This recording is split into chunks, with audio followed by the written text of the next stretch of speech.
Et aujourd'hui, nous allons aborder le TP sur la méthode des forces. Vous savez que la méthode des forces, c'est l'une des méthodes permettant de résoudre ou de tracer les diagrammes de sollicitation pour les structures hyperstatiques. Maintenant, comme toutes les méthodes du système hyperstatique, il y a une procédure, il y a des principes à suivre pour pouvoir tracer les diagrammes. Maintenant, il y a une procédure, et peut-être que vous avez déjà vu ça avec votre professeur de cours. Maintenant, l'ensemble de ces procédures est résumé en 9 points. Maintenant, le premier travail à faire, c'est, après avoir analysé la structure, il faut déterminer les degrés hyperstatiques. Maintenant, les degrés hyperstatiques, va vous dire est-ce que le système est isostatique ou bien est-ce que le système est hyperstatique. Si oui, combien de fois que ce système est hyperstatique. Maintenant, vous savez, lorsqu'il s'agit d'une poutre, on peut utiliser la méthode simple, et lorsqu'il s'agit de portique, on peut utiliser la méthode complexe. Maintenant, deuxièmement, on doit écrire les équations canoniques. Troisièmement, il faut choisir le système de base, c'est-à-dire le système de base qu'on appelle le système isostatique. Ce système de base, c'est le système isostatique. Donc, puisque la structure est hyperstatique, donc on doit rendre cette structure isostatique. Quatrièmement, il faut tracer les diagrammes de mouvement fléchissant qu'on appelle M0, mais c'est le diagramme dû aux charges extérieures ou encore aux charges réelles. Cinquièmement, tracer le diagramme des épures unitaires ou encore lorsque vous allez appliquer une charge qu'on appelle une charge virtuelle, pourquoi on dit que c'est sans charge extérieure. Maintenant, ou bien on dit charge virtuelle. Sixièmement, on doit calculer des coefficients qu'on appelle les coefficients IJ et les coefficients I0 qui représentent des déplacements. Donc, ces coefficients représentent des déplacements. Maintenant, ce déplacement IJ est dû aux charges unitaires. Ce déplacement I0 est dû aux charges extérieures. Maintenant, dans les notes de cours, donc vous allez voir comment on peut déterminer lorsque vous allez utiliser l'intégrale de Moore pour déterminer les coefficients, ces coefficients ou encore pour déterminer ces déplacements. Maintenant, puisque on aura un système, ce système, puisqu'on aura des inconnus, qu'on appelle des inconnus hyperstatiques, parce que lorsque vous déterminez les degrés hyperstatiques, puisque les degrés hyperstatiques sera supérieur à 0, donc si D est égal à 1 ou bien D est égal à 2, c'est-à-dire que la structure est 2 fois hyperstatique ou encore 3 fois hyperstatique jusqu'à n fois hyperstatique, maintenant on aura un système d'équations. Si on a une seule inconnue, on aura un système d'équations, donc c'est une seule équation pour une seule inconnue. Si on a deux inconnues, on aura deux équations pour deux inconnues. Donc autant d'équations va correspondre au nombre d'inconnus. Huitièmement, il faut faire ce qu'on appelle la correction des épures unitaires. Maintenant, MI star est égal à MI par XI. Lorsque vous allez tracer les diagrammes, donc vous allez voir comment trouver la correction des épures unitaires. 9, pour terminer, c'est on va tracer le diagramme du moment fléchissant final. Donc, on va additionner le moment final, on va additionner le moment dû aux charges extérieures, plus la somme des MI lorsque vous allez faire la correction des épures unitaires. La somme des MI est égale à M1 star plus M2 star jusqu'à Mn star.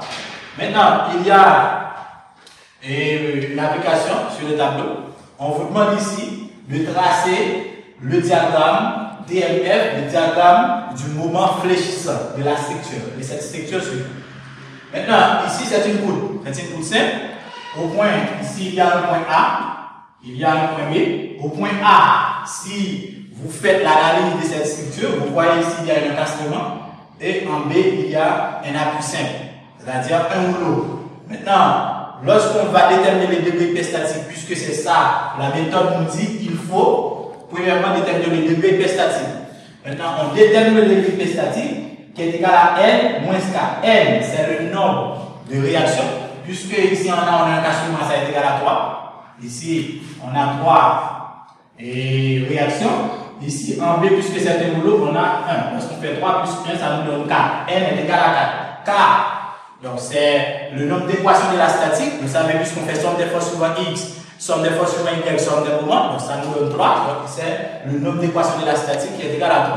Donc, lorsqu'on fait la différence, 4, 3, la structure est une fois hyperstatique, c'est-à-dire on aura une inconnue. Donc, pour cela, on aura une équation. Maintenant, les équations canoniques, puisque la structure est une fois hyperstatique, donc, il y a une seule inconnue. Donc, l'équation, on aura une seule équation. Maintenant, lorsqu'on a coefficient IJ fois X1 qui représente l'inconnu hyperstatique, plus coefficient 1, 0, donc c'est le déplacement dû aux charges extérieures. Maintenant, puisque I ici est égal à 1, J est égal à 1, donc on a coefficient 1, 1, XI plus coefficient 1, 0. Maintenant, lorsque vous allez utiliser la méthode de Moore, lorsque vous allez déterminer le coefficient IJ, c'est égal à 1 sur PI. 1 sur PI, somme des coefficients I, coefficient J, dx. Maintenant, lorsque vous allez utiliser la méthode de Moore dans la BAC, j'espère que dans la note de cours, vous avez un ABAC pour déterminer les coefficients J. De même, lorsque vous allez déterminer le coefficient, c'est 1 sur PI, somme de. Donc ici c'est M. Ici c'est MI par MJ. Ici c'est MI. Donc c'est le moment M0 par M. Donc M0 c'est lorsque vous allez tracer les diagrammes dus aux charges extérieures. MI c'est lorsque vous allez tracer les diagrammes dus aux charges unitaires. Troisièmement, donc puisque le système est hyperstatique, maintenant on va faire choix le système isostatique. Puisque on voit X1, X et 1 comme étant l'inconnu hyperstatique, on nomme ici AY, on a X1 ici qui est égal à BY, donc on prend ici BY égal à X1 comme étant inconnu hyperstatique. Maintenant, X1 ici, lorsque vous allez appliquer les charges extérieures, c'est-à-dire que X1 est égal à 0. Donc, puisque X1 est égal à 0, on élimine BY comme étant inconnu hyperstatique, c'est-à-dire si ici X1 ou bien BY est égal à 0, donc on aura 3 équations. Lorsqu'on a 3 équations et le nombre d'équations de la statique est égal à 3, donc lorsqu'on fait la différence, D va égal à 0, puisque D donc, est égal à 0, c'est-à-dire que la structure est isostatique. Donc c'est ce qu'on appelle le système isostatique de base. Maintenant, on va tracer le diagramme dû aux charges extérieures qu'on appelle charge réelle. Donc lorsqu'on va appliquer les charges réelles, puisque on parle par l'hypothèse, on dit X1 est égal à 0, parce qu'on fait choix du BY comme étant inconnu hyperstatique, donc on pose BY égal à X1. Maintenant, on élimine, puisque, comme ici on a X1 égal à 0. Donc si on a X1 égal à 0, donc on peut éliminer X1. Donc pour tracer le diagramme, vous savez, lorsque vous avez une coupe, donc pour tracer le diagramme, il faut effectuer des coupes. Donc maintenant, puisque dans l'intervalle, on a un intervalle de 0 à 3, donc ici, on a une charge répartie, donc on va effectuer une coupe dans l'intervalle de 0 à 3. Donc, puisque ici, on a un encastrement, et ici, on a un appui libre, donc au lieu de déterminer les réactions ici, donc on va considérer la section de droite. Donc, on effectue une coupe, on va considérer la section de droite. Puisque cette coupe est effectuée en intervalle de x égale à 0 à 3, donc x de 0 à 3, on considère la partie de droite. Ici, 0 est ici. Ok? On considère la partie de droite. Maintenant, lorsqu'on effectue une coupe, on a Vdx comme étant l'effort tranchant, Mdx comme étant le mouvement fléchissant. Alors, pour l'effort normal, puisque c'est une coupe simple, l'effort normal sera égal à 0. Maintenant, on fait somme des forces sur Y, qui est égal à Vdx dans le sens positif, puisqu'on dit somme des forces sur Y suivant Y positif. C'est pourquoi on met les signes plus. Donc, Vdx, si on fait Vdx, donc x, le sens, c'est vers le bas, c'est moins x égale à 0. Donc lorsqu'on transpose, plus, on a Vdx et plus, moins, donc ça c'est positif. Ici c'est positif. Donc lorsqu'on a Vdx moins x, ok, lorsqu'on transpose, x est positif.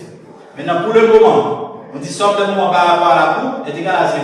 Donc puisque on prend x dans le sens des aiguilles d'une montre, donc on dit dans le sens des aiguilles d'une montre, ce mouvement est positif.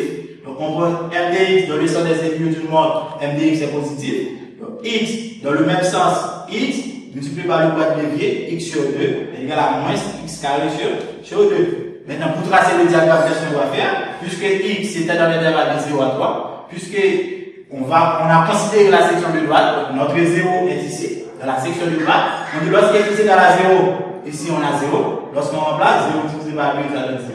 On dit lorsque x est égal à 3, moins 3 au carré, ça donne 9, divisé par 2, ça donne moins 4,5. Donc on fait choix de y positif comme étant le moment négatif. Donc puisque m de x est de la forme ax carré plus bx plus c, donc c'est l'équation, le graphe, le diagramme a une forme parabole. Maintenant, cinquièmement, le diagramme des aiguilles unitaires. Ici, on va considérer que les charges extérieures sont nulles, c'est-à-dire charge extérieure égale à 0. Maintenant, x1 est différent de 0. C'est là qu'on va appliquer une charge qu'on appelle charge unitaire. Donc c'est pourquoi on appelle ça charge virtuelle. Maintenant, charge extérieure égale à 0, x1 est égal à 1. Donc puisque on a fait choix de x1 égale à by, donc on va remplacer x égale à 1 dans la position de by. Donc c'est pourquoi ici, puisque x1, by c'est une réaction, mais comme si ici on a un tonne, puisque la charge est estimée, la charge répartie est estimée en tonnes par mètre, eh bien la réaction qui est une charge concentrée va s'exprimer en tonnes. Maintenant, c'est le même travail. X dans l'intervalle 0 à 3, on effectue cette coupe. On considère toujours la partie de droite. On a V de x, M de x. Maintenant, somme des fois sur y égale à 0. On fait choix de y positif. V de x plus 1 tonne. Lorsqu'on transpose, V de x est égal à moins 1 tonne. Somme des moments par rapport à la coupe. Donc, dans le sens des aiguilles d'une montre, on fait choix du moment positif. On a plus M de x. 1 tonne dans le sens inverse des aiguilles d'une montre multiplié par la distance x qui représente le bois de levier, m de x moins x égale à 0. Lorsqu'on transpose, on a m de x égale à 0.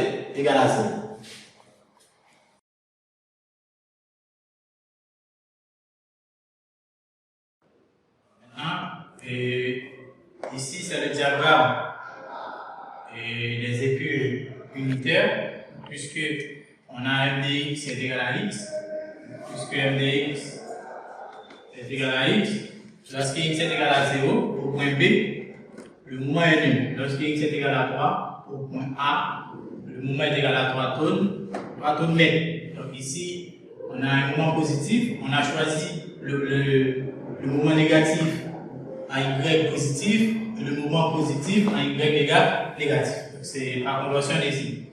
Maintenant, pour le calcul des déplacements, donc on va utiliser l'intégrale qu'on appelle l'intégrale de Moore. Donc on va utiliser un abac. Maintenant, la déformation due aux charges unitaires, d'après l'intégrale de Moore, c'est 1 sur EI, puisque ici l'inertie est constante. Donc si l'inertie était variée, si on a 2 fois I, on va remplacer 2 fois I. Si on a 3 fois I, on va remplacer 3 fois I. Puisque ici l'inertie est constante partout, donc on a 1 sur EI, somme de 0 à L. Puisque ici la déformation due aux charges unitaires, en 1, on a le moment 1 multiplié par le moment 1, R1 par R1. Ici, on a R1 au carré. Maintenant, lorsque vous regardez dans la BAC, et dans la BAC de l'intégrale de Moore, maintenant dans vos documents, et vous allez regarder.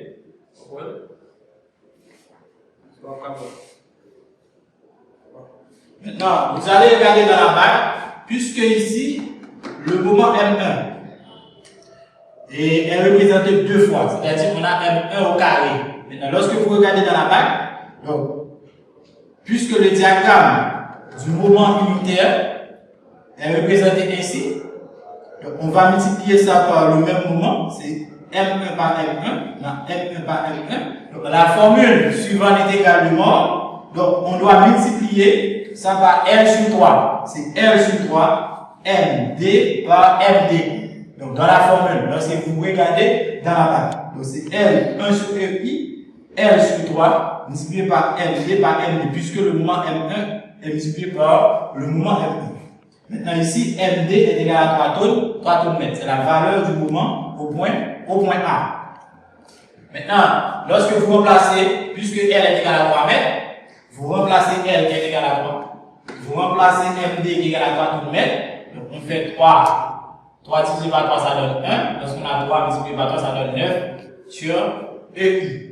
Maintenant, la déformation, le déplacement dû aux charges extérieures ou encore aux charges réelles est exprimé par la formule 1 sur EI, somme de 0 à L, M0 qui représente le moment dû aux charges extérieures, M1 qui représente le moment dû aux charges unitaires.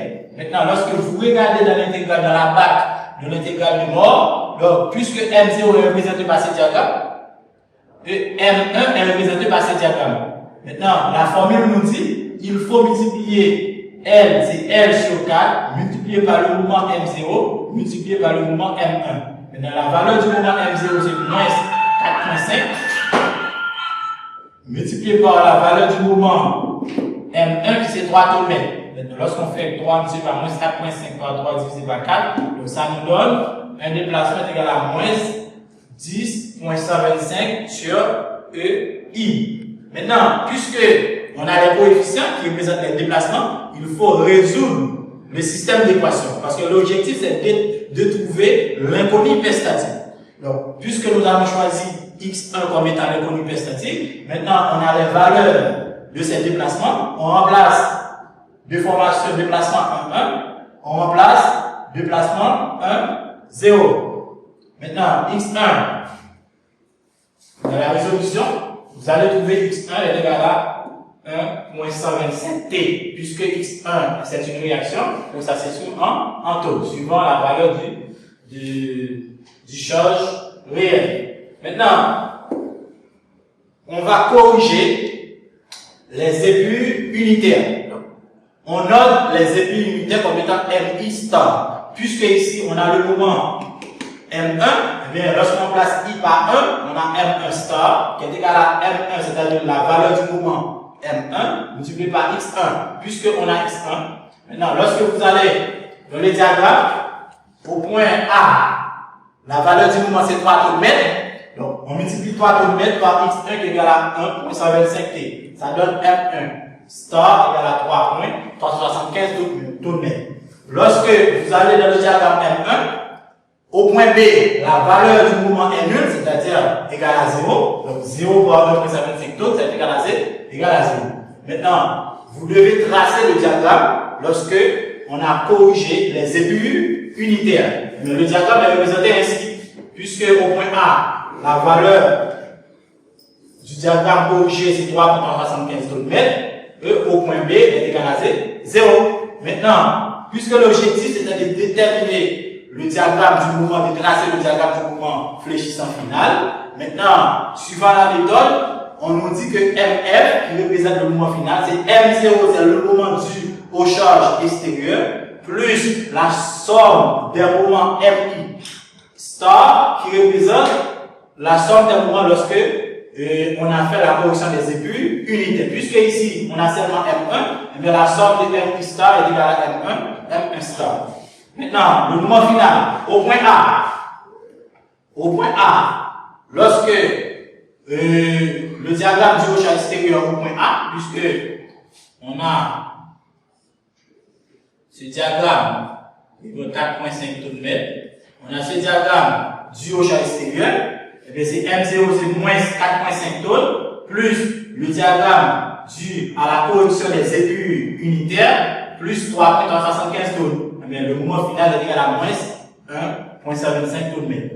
Maintenant, le diagramme du au champ extérieur au point B est égal à 0, plus le diagramme dû à la correction des épures unitaires au point B est égal à 0, mais le mouvement final est égal à 0. Maintenant, puisque on a le diagramme du mouvement fléchissant, il faut rechercher le mouvement maximum. Maintenant, pour rechercher le mouvement maximum, on va appliquer le mouvement final, c'est le moment MDX dû au charge extérieur plus le mouvement somme des MI dû aux charges unitaire lorsque on a fait la correction des épures unitaires. Pour cela, on note VDF, c'est l'expression de l'effort tranchant final, est égal à l'expression de l'effort tranchant dû au charge extérieur plus l'expression de l'effort tranchant dû au charge lorsqu'on a fait la correction des épures unitaires. Eh bien, VDX dû au charge extérieur est égal à X moins 1.125. Maintenant, pour rechercher, pour trouver le mouvement maximum, le moment est maximum là où l'effort tranchant est nul. C'est-à-dire, il faut déterminer cette distance, c'est-à-dire la position où l'effort tranchant est nul. Mais pour cela, il faut, puisqu'on dit là où l'effort tranchant est nul, maintenant il faut poser l'effort tranchant égal à 0. Donc, lorsqu'on pose cette équation égale à 0, c'est-à-dire VDX égale à 0, on trouve que la distance, bien encore la position où l'effort tranchant est nul par rapport au point B, c'est 1.125. Pourquoi on dit par rapport au point B? Parce que lorsque on a effectué les coupes, on a considéré la section de base, c'est-à-dire notre 0 se trouve au point B. Maintenant, de même, il faut trouver le moment final, c'est-à-dire le moment final pour tracer le diagramme. Eh bien, est égal au moment dû au charge extérieur plus le moment dû lorsque on a fait la correction des épures unitaires. Eh bien, c'est moins x carré sur 2 plus x. Mais maintenant, pour x, pour trouver le moment maximum, la distance où l'effort tranchant est nul, cette position, c'est x est égal à 1.125 mètres. Mais pour x égal à 1.125 mètres, lorsqu'on place 1.125 au carré divisé par 2, plus 1.125, eh bien, ça nous donne 0.63 tonnes mètres. Maintenant, le diagramme, au point A, dans la correction, M final au point A est égal à moins 1.125. Au point B, dans la courbe de M final, c'est-à-dire le mouvement final ici est égal à 0, le moment maximum est ainsi 0.63 tonnes. Donc ça représente les diagrammes. Donc on a demandé de tracer pour cette courbe. Maintenant, j'espère que vous allez maîtriser ces démarches afin que vous pouvez comprendre ce que nous venons de faire. Merci.